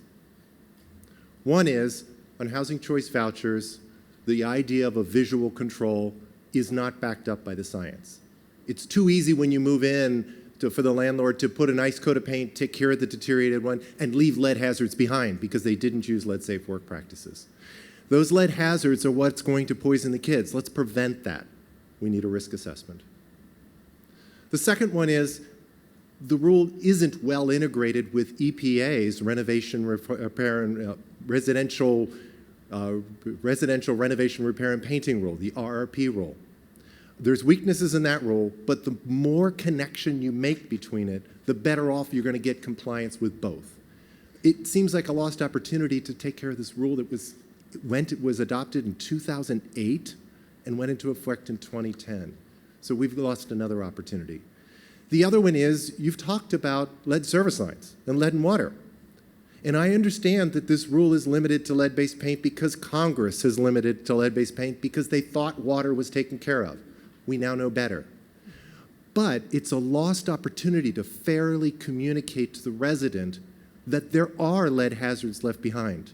If these homes have lead service lines, when that line gets disturbed, when the ground gets shaken, you're gonna have lead particulate in the people's drinking water. And to have a lead hazard control program that suggests it's lead safe, or to have a lead safe rule that ignores the water and doesn't communicate it to the resident is misleading. The other aspect is we need to recognize that this rule is in the broader context of housing quality standards and the Uniform Physical Condition Standards, none of which deal with lead particularly well. It could do better. And there's an opportunity on the water side because they don't pay attention to the water side. And I understand that water was not recognized as a significant hazard, but we now know it. So let's fix those rules, especially in the Uniform Physical Condition Standards voucher program, so that we're looking at the right things, the hazards that we know, and we can do real lead poisoning prevention. Thank you. Yes, thank you for your thoughtful comments. This is also an opportunity, of course, as you all know, for us to hear directly about suggestions that the department should be exploring to strengthen our work in creating healthy homes and healthy environments. I'd like to invite maybe the panel members if they have any thoughts or responses and to the questions and to the 3 recommendations that were outlined. I would just mention about, I think, the inspection protocols for public housing, for the Housing Choice Voucher Program. Again, housing authorities want to go out, are doing those inspections, particularly of public housing, and they're touching all those units every year. With the next step to actually remediate the lead, to do the lead reduction, resources are going to be needed. And our housing authorities are reaching out to partners, looking for the philanthropy, other partners to help in those situations, but there also needs to be that the capital fund funding needs to be there to be able to holistically take care of particularly the public housing to make sure to address those issues. Amen, Tom Neltner. Thank you, because I don't think anyone here should be fooled that this is prevention. Prevention doesn't happen by detecting children after they're poisoned and reacting to it, and I understand the constraints of the rule, and it is great progress in doing that. But any time in any unfolding of this rule or any action, certainly where we are finding a child's been poisoned, we're too late. But anywhere that we know where there's a unit of any kind of lead exposure, ingress into that unit, we should live by the rule of no safe level. You wouldn't want your 5-year-old to be exposed, and we wouldn't want it. We would not. No one here, and I think our hair would be on fire if it was anyone in our family to do that. So I think this is incredibly important. I would take this opportunity to say one of the things we've been advocating for, forgive me, John, when I say this, but we would love the lead hazard control funds that are going out in grants throughout the country to communities to allow for at least fixture replacement as part of as part of the healthy homes piece in houses, and utilize the healthy homes money to start to address some issues in lead and water. That's a minor and small piece, but I do think we have to pay attention to the larger framework here. Great. Thank you. And I'm being told that we have less than 5 minutes, so we have time for one last question. You're the lucky one. I won't take Great. that much time. My name is Ed Graham. I'm from the National Low Income Housing Coalition. First, I want to endorse Ruth Ann's Ataturk provision. That's very good, 90 days for compliance. But what I'm really here to talk about is I'm a recovering CDBG geek. I did nothing but CDBG work for about 27 years. Got started in 1977 with the county, Scott County and Davenport, asking me how to help them get CDBG used for lead abatement. So on my way over, before coming over here, I looked at the CPD website and looked at how much money all of the entitlement jurisdictions were spending for lead paint reduction, and their report goes back to fiscal year 2001. But in fiscal year 15, which is the latest available, the least amount of money over that 15-year period was expended on this use. Only $7.4 million among all the entitlement jurisdictions. It's like, 1,200 entitlement jurisdictions. So just a reminder that that's another small resource. It's not adequate, but it's chipping away at, if you pardon the pun, at the problem. So I urge everybody to take a look at that potential resource and get active in your local communities to tap that to help with this problem. Thank you. Thank you. Thank you. In response to that? I think the general point is you're right. There are many other HUD programs and resources that can be brought to bear, and in fact, it's sort of we don't really do a very good job of counting the number that was given earlier and the number of lead-safe units produced. Well, that was true for the lead grant program, but it probably didn't include all the other HUD programs, whether it's public housing or low-income housing or home repair programs and the like. So it would be good, I think, for the nation to realize the value of these other investments when it comes to helping make our housing stock safer. It's a great point. Absolutely. Partnership and coordination of efforts, $1 here, $1 there, it starts adding up, and you put it all into one pool, and it'd definitely be a resource that's available. So I think what Dr. Breezy talked about earlier, going out and meeting the other partners in your communities, if you don't know the wastewater treatment people, as a housing authority executive director, go out, meet those people, and it works both ways. So building that relationship, those coordinated efforts are very important. I think HUD's leadership on the true north here of primary prevention of, and I want to get back to Tom's point about this interagency collaboration and reinvesting time at the interagency work group on healthy housing, and having funding for HUD and other agencies to participate and drive those standards together so that we don't go from 2010 to 2012 and have the lag, but we have more immediate, urgent implementation, training, and standards that are common are critical here. And, you know, earlier I just wanted to make a point, a really important point, about the opportunities we do have through your rule to do training and engagement and employment through the Tenants Council and residents who are in public housing to engage them in the work of lead poisoning prevention in this country. And this is an opportunity to reach out and reach the community that is in public housing and help to put a pathway that they can join with us and be part of the work that is needed. But I do hope that as a country overall, as we make larger investments, that the investments in lead poisoning prevention, the jobs around data collection, around assessment, around the contracting, and around the follow-up work on case management and advocacy, that we're investing in the communities that are most impacted and providing the workforce opportunities there. I couldn't agree more with you, Ruth Ann. You know, as I mentioned during my opening remarks, it's going to require ongoing partnerships, but the involvement of residents will be very key. Because at the end of the day, you know, we're doing this to ensure that families and children are protected and are cared for and are able to lead a healthy life and reach their potential.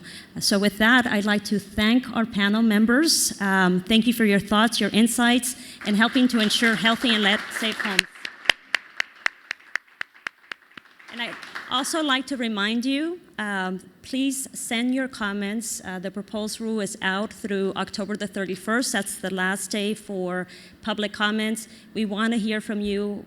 We want to continue strengthening the work that we're doing to ensure that we're providing healthy homes and healthy communities.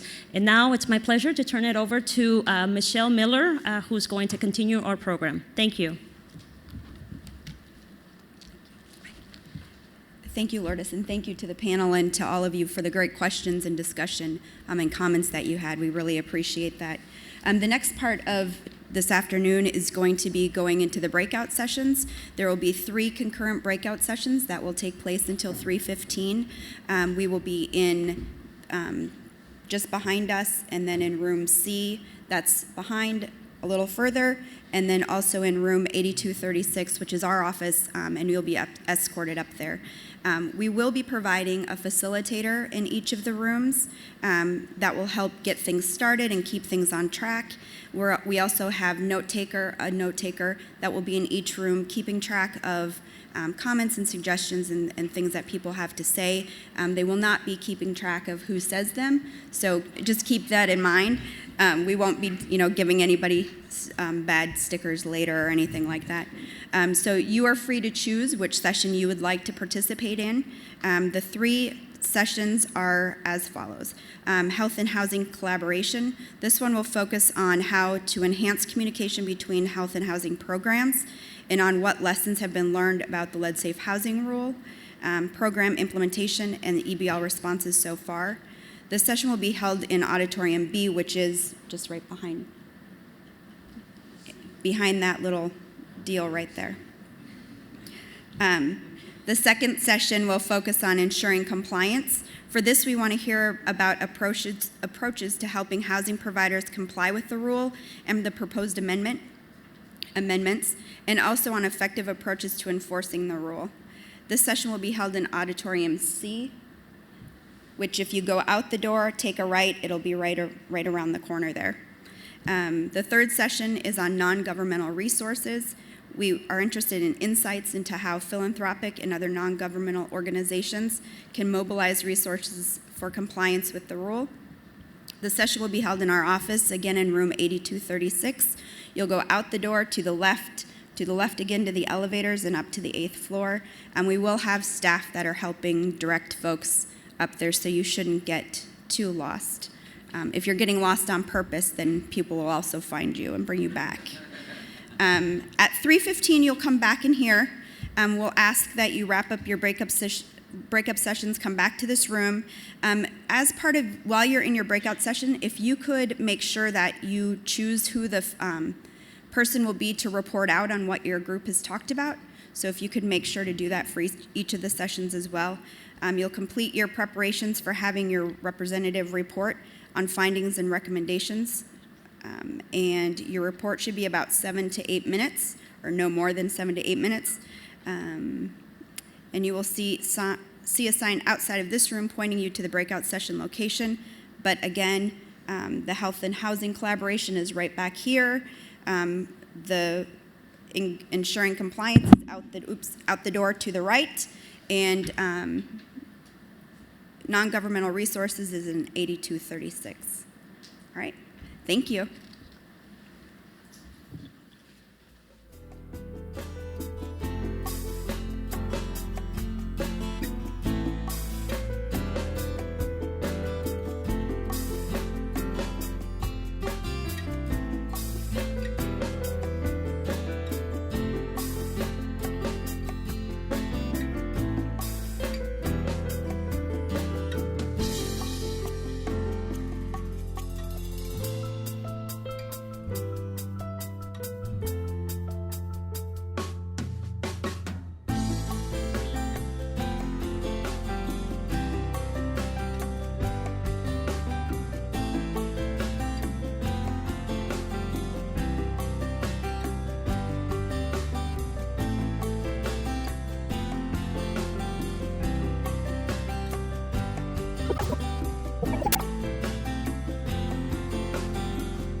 Welcome back, everyone, to the Lead Safe Housing Rule convening.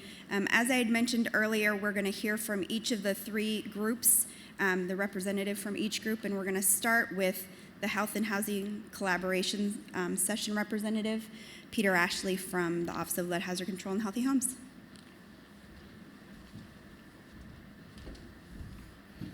Thanks very much. Thanks for hanging in and being here still. I couldn't strong arm anybody in my group to report out, so here I am. So health and housing collaboration, we had a good discussion, pretty lively. One of the earlier points is the importance of bringing Medicaid into the mix to support home assessments, especially in high-risk housing to identify lead hazards. Also mentioned is the need to improve screening among Medicaid-eligible children. So that was, and there was the point was made that there are some case studies on this on the website of the National Center for Healthy Housing. Another point made was that we can use the Affordable Care Act to help with this coordination between housing and health organizations. There are provisions in the Act, such as the medical home requirements and accountable care organizations that help bring different sectors of the community together, and that can be used to spur this communication and coordination between housing and health agencies. Another point, a related point, was that community health workers are a valuable workforce for conducting home assessments and outreach to families, high-risk families. And again, the point here being that And this is in place now in a number of locations around the country, a number of states, that they need to be covered, the cost of using community health workers by the healthcare sector, by Medicaid, by managed care organizations. The value of doing that was pointed out. Another emphasis was that pediatricians have to play a key role, that they need to be notified when there's an EBL child so they can reach out to the family, provide education, and follow the care of the child. So they definitely need to be in the loop. We talked quite a bit about lead in drinking water. The point was made that currently if a utility, if the testing shows that they're exceeding lead levels in the sample, if they're above the screen, that the utility has a list of organizations they are supposed to notify, including the health department. But the point was also made that this hasn't been a very effective process, that it seems like the word isn't getting down to the individual families. And so we need to look at how that system can be improved. And the point being that some areas don't have local health departments, and that we really need to look at how maybe HUD could be brought into that more, and how this chain of communication can be improved so that results in more action at the individual home level. Also, there was a plea at the end for more institutionalized data sharing networks, at the federal level and at the local level. Now it's sporadic, it's inconsistent, and we need more. The word was institutionalized systems. Not an easy thing to do, but it could be very useful in the sharing of information on EBLs with the housing sector.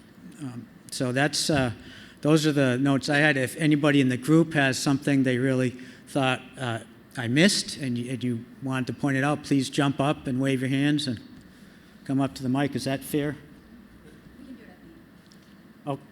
Or they can go to the Anybody? Okay. Thanks very much.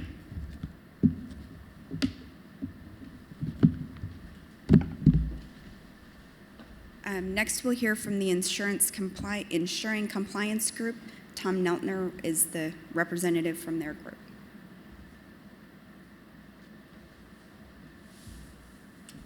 Thanks, Michelle. So I drew short straw and get to write this up, and I'm not a houser by training, so I'll use words that I don't quite understand. So I'm giving a summary of what the overriding message was, that HUD needs to look at the housing authorities and all of their responsibilities and how this fits into it. That there's an AFFH, affirmatively furthering fair housing. That's a new responsibility that went on the housing authorities, and the lead rule needs to be in context of that. There needs to be a recognition of the rest that's going on. The other one is the smoke-free public housing. Now, I like both of those, but we need to recognize that there's a lot already going on, and don't just do this in a silo or in isolation is one of the messages. The second message was that in that context, there's proration of administrative fees and a backlog of capital needs. Now, I think that that's not good for the Public Housing Authority, and as long as that's happening, it's hard to set high expectations for what they can do quickly. The third one was that, and this is sort of picking up that same theme, that assisting with compliance and not just using withdrawing funds, not the threat of withdrawing funds. Now, I can say that there were others in the group that thought that withdrawing funds was important to get people in compliance, so it cuts both ways. One of the overriding ones was that we look back to what happened on the lead-safe housing rule back around 2000. I heard it started in 1996 on getting the education done. 2000 was when the first of the compliance deadlines went in. That's a good example of how that outreach works. And while this is not as big as that, there are some real examples there of how to do it to HUD that it should look at. Next one is that we had a gentleman from DC Housing who was saying that with respect to lead, that they have a rule in DC that says not just DC Housing, but any rental housing, you need to do a dust wipe test before you go in. And what happened is, I know this is fine to show, all of a sudden, they didn't get lead-poisoned kids coming in. The numbers of EBL referrals that they got on Housing Choice Voucher dropped to, I think the gentleman said there was like 1. Sounds like prevention makes a difference. And isn't it better to not have it drop down to 1 so you're not doing that follow-up? So what we also suggested as a group that this may be a good case for HUD to do a case study and look at that to see what really works and what is more effective. And I personally am betting that once the landlords know, the Housing Choice Voucher landlords know that they're going to be judged, they're going to start doing better. So you're just going to have a higher pass rate. Another one is, that checking for RRP compliance. You're probably not sure where that one came from, right? And that is, when you're looking at compliance with this rule, ask whether they are using certified contractors. Are they a certified renovation firm if they're using their own people? That basic cross-check, because it's another federal agency that needs the help. And frankly, what one of the messages was, don't wait for an Office of Inspector General report to come in and say, wow, HUD, you were totally missing it. How could you not have known this? Or why wait for a gotcha report coming out in the media on a public housing authority that just forgot about the LeadSafe certified renovation firm and could have done it had HUD been reminding it. So having emphasis on assistance, using some of the examples in the past, and recognizing all the challenges that the PHAs already have and putting it in that context. Anything else from the group? Okay, thanks.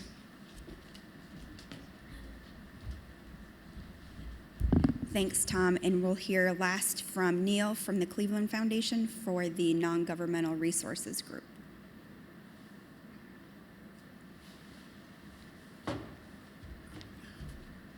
Thank you, Michelle. Tom, you drew the short straw. They asked a person who's from a city of champions and soon-to-be baseball champions to address the crowd. So go Cavs and let's make it happen, Indians. All right, had to get that plug in. So in our group, it was a small but powerful group. We talked about how the non-private sector can support this health initiative led. And standards will drive the private sector. We want to do something different. So it's not on the government, nor should it be, to address these health issues, these health disparities that we are having, such as lead. And so we looked at what we're doing in Cleveland. And I mentioned earlier, before we broke out into our sessions, that the initiative that I managed along with my colleague, Jackie Matlew from Case Western Reserve University, this initiative is anchored by Case, Cleveland Clinic, and University Hospitals, and it's funded by the Cleveland Foundation. And the Cleveland Foundation only agreed to fund the initiative if the two competing hospitals, if you will, decided to work together. And so that's what's happening. So at our table is a bevy, and the table being a community health action team, which consists of two different teams. We call them CHATS, there's an acronym for everything, where we look at lead and infant mortality. On the lead is the County Board of Health, it's the Museum of Natural History, it's the Cleveland Clinic. Residents, of course, sit at the table. So with the foundation plan apart, we said, well, there's a slew of foundations, Ford, Rockefeller, Kresge, Robert Wood Johnson Foundation. Why can't they do the same? And so instead of also not just looking at the foundations, but also looking at the spin down foundations, creating something as opposed to rewarding grants, put your money where your mouth is and spend on something that will benefit a community.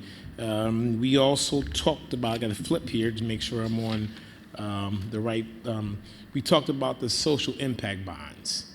That's imperative to where we think we should go. In this work, you have to make it sexy. That's the word I use. You have to make it sexy. It can't be boring. It has to be innovative because it took years to create the monster. It's going to take years to slay it. One of the things we also talked about, too, is the importance of involving the arts community. I think the data shows how that can be impactful, arts and culture. You have to infuse that in the work that we're doing. It's heavy work, it's a heavy load, but you have to infuse it. And I think the arts, which could be the Museum of Natural History, the Museum of Art, Institute of Art, you have to have those players. We believe, and we talked about the institutions serving the communities in which they stand. So in most of the work that we're doing, we know that the communities are there. And not just the institutions that we think, but there are community institutions, your corner stores, the pubs and bars where parents hang out at, the grocery store.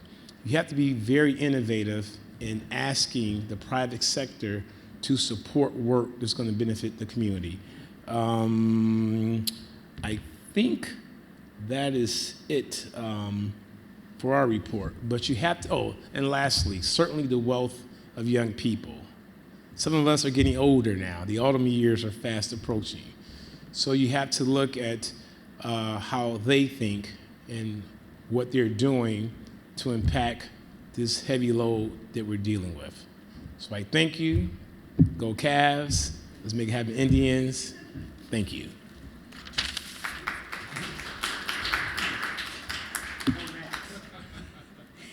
Thank you, Neil, and thank you to all the groups and to the folks that participated in those groups. We do have a little bit of time before the secretary comes out, so I want to open it up to folks. If you have any questions for the three work groups, I guess, any questions that you have for the work group, if you could just let us know which group you'd like to ask the question to, and then we can answer those. Any questions for the groups?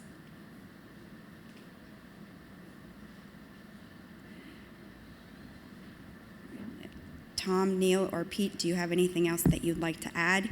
Anybody else have anything they'd like to add? Real quickly. Oh. Go ahead, Pete. I was just looking to see if Pat Bricey was still here. Pat was noting CDC does have a environmental health surveillance program, and the question was, do we have a list of the highest risk communities in the U.S.? And Pat mentioned they're going to be working on that smaller scale level of resolution, so we'll be able to do a better job identifying those higher risk communities nationwide. So just wanted to mention that. Thank you. Thanks for helping stall too, Peter. It looks like we're good to go, so I'd like to welcome John back. Thank you. Well, listen, thanks a lot for all of your input, and I look forward to looking at all of your suggestions and recommendations. But on a more important note at this stage of the game, thank you, Michelle. I know you've been involved in the breakout sessions, and everyone has participated, so we'll be able to pull that together. But our convening, or our next segment, will provide insights from a unique position, and that's the very top. Secretary Julian Castro is fully committed to our mission to eliminate lead poisoning in children and has supported this convening since it was first conceived. We're delighted that he has agreed to come down and speak with us. As many of you know, the Secretary was sworn in about 2 years ago, and there are many issues that he's been involved in, including making homeownership more affordable for responsible families, affirmatively furthering fair housing, eliminating homelessness, working with the private sector to help children in public and assisted housing access the internet, promoting sustainable communities, and using housing as a platform to improve health. This Tuesday, it was announced that Secretary Castro will lead the U.S. delegation to the United Nations Conference on Housing and Sustainable Urban Development in Quito, Ecuador, where I used to teach way back when. In that role, he will help the conference renew the international commitment to sustain urban development address poverty, and identify emerging global challenges. Two related issues that he has kept high on his agenda are reinvigorating the department's focus on healthy homes and health in general. He has dedicated a substantial amount of time and effort to both highlighting the good work that HUD does as well as those of our partners and our grantees on this issue. He has been a champion for our office, and I appreciate that very, very much. And all of you should know that as mayor of San Antonio, they had a grant, and they were one of our better performing grants, so he knows firsthand the good work that our grantees do each and every day. In particular, he has supported the development of the proposed amendment to the lead-safe housing rule. As with any rulemaking, many people and many offices and many constituencies have been involved, and the Secretary has encouraged and facilitated that collaboration. It's my honor to present to you Julian Castro, our Secretary of Housing and Urban Development.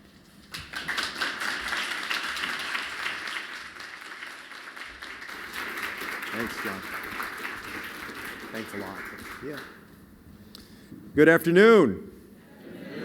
Well, it is so great to join you all here. Let me just begin by saying that I think this afternoon that our thoughts and our prayers are with the folks of Florida and the Carolinas on the East Coast who are preparing for Hurricane Matthew.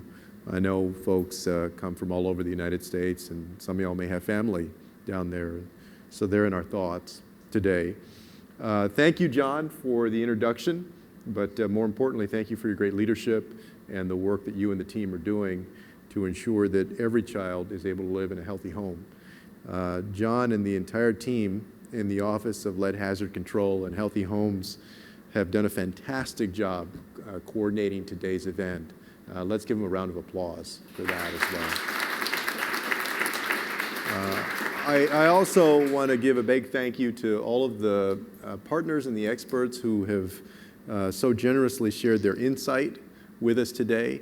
We appreciate it, we value it, and thanks to each and every one of you for being here as well. HUD could not do what we do without your partnership. We're in this room today because the science is very clear that any amount of lead in a child's blood can rob that child of a healthy future. So lead has no place in our homes, in our schools, or in the soil where our children play. We also know that exposure to lead is entirely preventable. So we have to do more to protect children and their families. I want you to know that HUD remains fully committed to making lead poisoning a health crisis of the past. And I can sum up our work to keep children and families safe from lead in 3 words: leadership, opportunity, and partnership. First, HUD will continue to be a national leader in the effort to protect families from lead and other housing-related health hazards. In fact, this month marks 25 years since the creation of our Office of Lead Hazard Control and Healthy Homes. And y'all look good for being a quarter of a century old. But in that time, in those 25 years, through grants alone, Healthy Homes has helped nearly 200,000 families across 45 states protect themselves from health risks.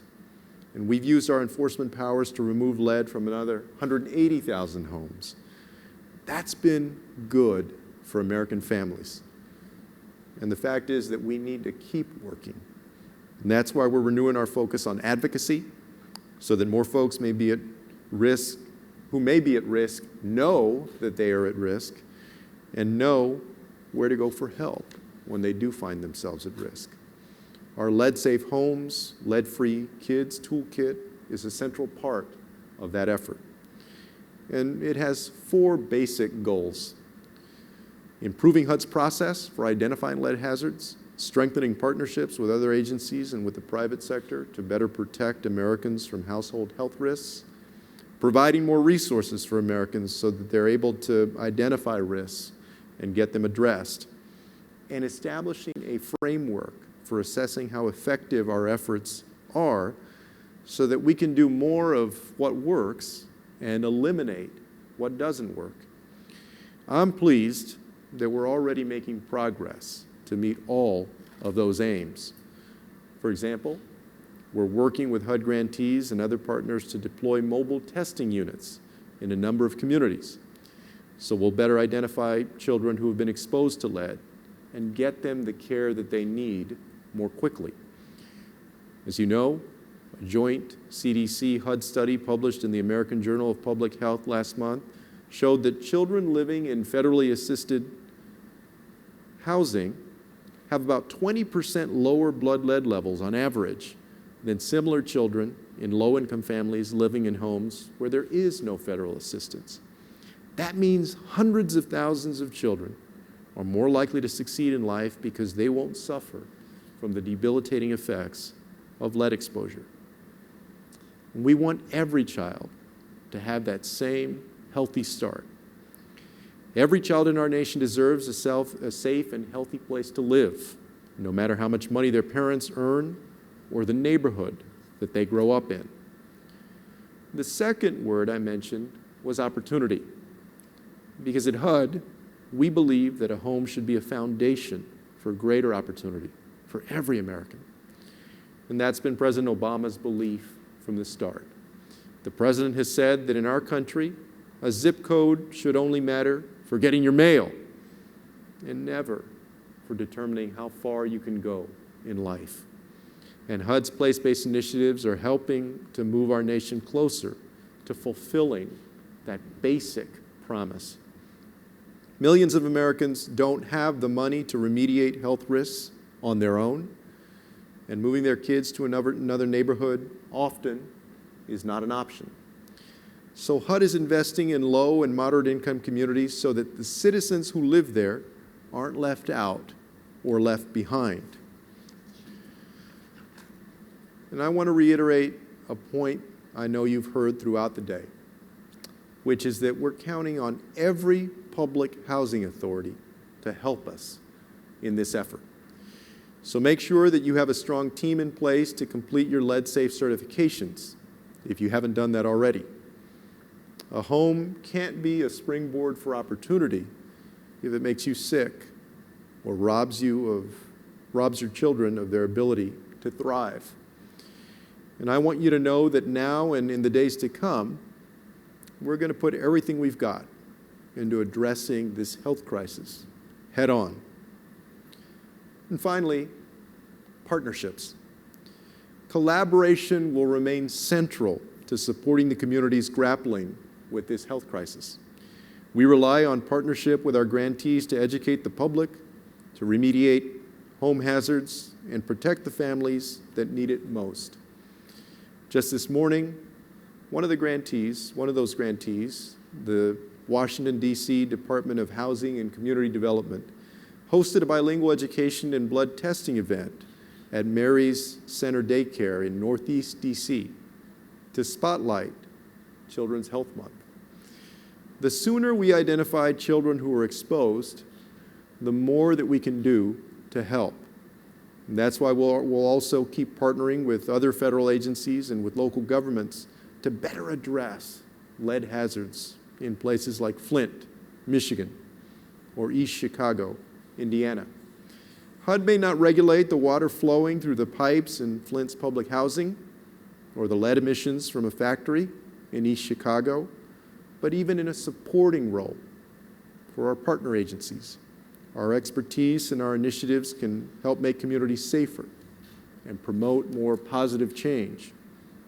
Frankly, as the folks in this room know, we also need more federal resources to fully meet the challenge of making lead a hazard of the past.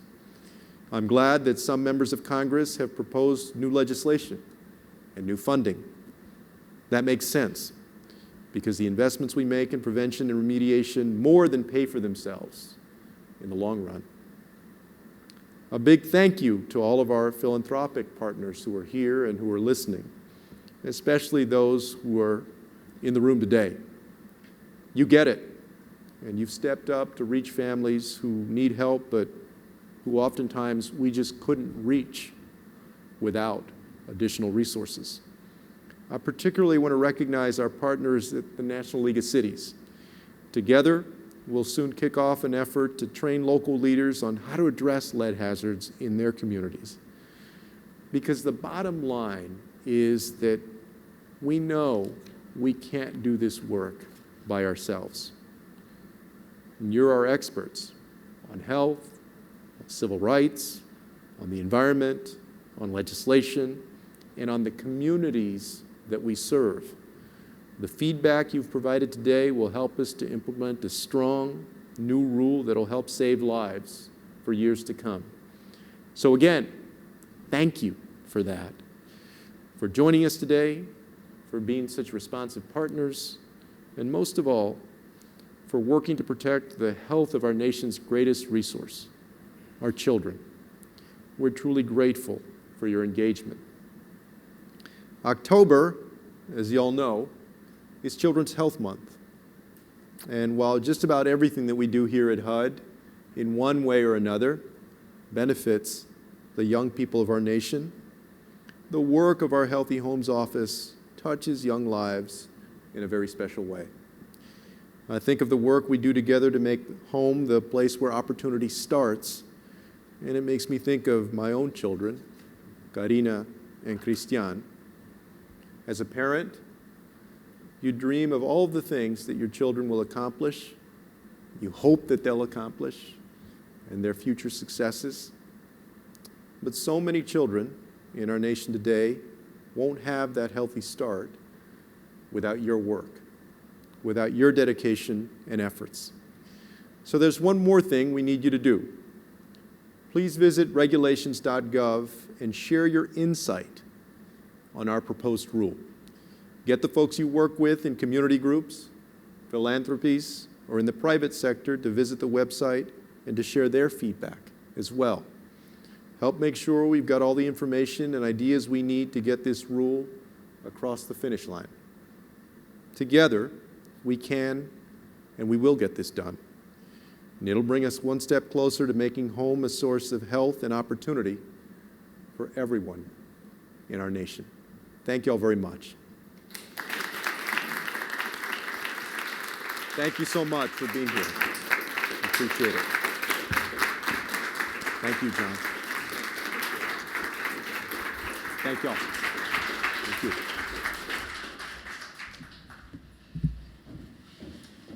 Thank you very, very much, Secretary Castro. Well, I know that you all have been talking about a variety of different things, and we've come to the witching hour now. I want to wish all of you safe travels, and that's especially true for those getting on the metro.